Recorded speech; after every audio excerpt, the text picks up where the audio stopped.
السلام علیکم ورحمت الله وبرکاتہ. مرګرو ته ډاکټر اسحاق دا ویډیو ګوري چې چاوله ماشوم راويسته ته افغانستان نه، یعنی دی چې موږ ته افغانستان نه راغلي، حالانکه دا ډاکټر اسحاق پاکستان بنیر کې پاتې کېږي، کې پی کې یعنی په کوم کې پی کې چې بنیر ضلع په دې کې دی پاتې کېږي. او کس ول راويسته دی ماشوم دغه بیماری چې ټوخی په لګي هر ټایم کې په ورځ بالکل سان شي اغسته. نو دوه کس راويسته دی دا مریض لسنګ علاج کوي. تاسو دی ویډیو کې وګورئ. افغانستان راغلی ننګرهار یو میاشت نه ټوخی دی یو سنی افغانستان نه راغلی ټوخی کې ټوخی نه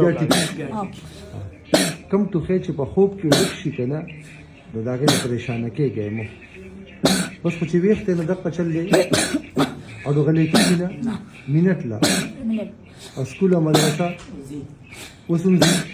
نو خلک خو به تنګي کنه نه اوس دا یو میاشت نه راغلی یو میاشت نه نن همدا میاشت کې دې نه تللی دی څه نوم دی نوم نشي اغسته نه خکېږي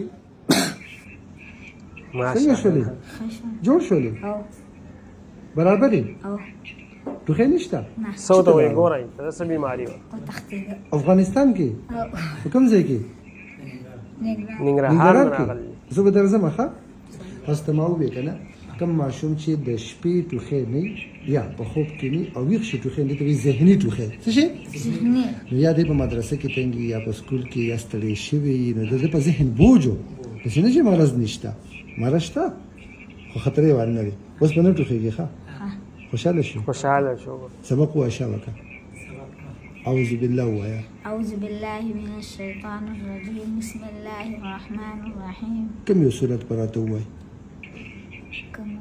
كم استاخ وقت شابه قل أعوذ برب الناس ملك الناس إله الناس من شر وسواس الخناس الذي يوسوس في صدور الناس من الجنة والناس. صدق الله. ما شاء الله. تخلي له خياري ما بنرتو خيجي خا تخبيه وتو خيجي نرتو خيجي أفغانستان كلا او دی وسره دی په خبر د دی و چې زه په خپل امتحان کې پاس شوم ما د ته ویلو تا ته څه سر ما دې ته د پیل لا سجیشن ورکړو چې د ماشوم ذهني ټوخی دی کنه ذهني تا ته ویلو ته په خپل امتحان کې پاس شو دی الحمدلله او سیم کیس راغلی استاد یو ویډیو ما کتلې دا خو راځي کنه دی ښه شو اوس به نه راځي ښه زی اوس واپس کې پاتې کېږي پاکستان کې نه چې ویزه ته وګد کومه چې حکومت ته وینا وکړو سوال به وته وکړو چې تا پاتې کې 2 میاشتې خو خدای نه ده دا دې څه دی دا مې رور دی زه اوس خدای خیر ان شاء الله ټیک به شي ښه ټیک شو کنه موږ اوس په خبر تر ورسېدو اوس روغ جوړه ما د ډاکټر صاحب نه یو جهان مننه. تاسو دا ویډیو ګور ډاکټر اسحاق صاحب چې دا ډیر زبردست ډاکټر دی، یعنی په بنیر کې دی پاتې کې زموږ پښتون ډاکټر دی.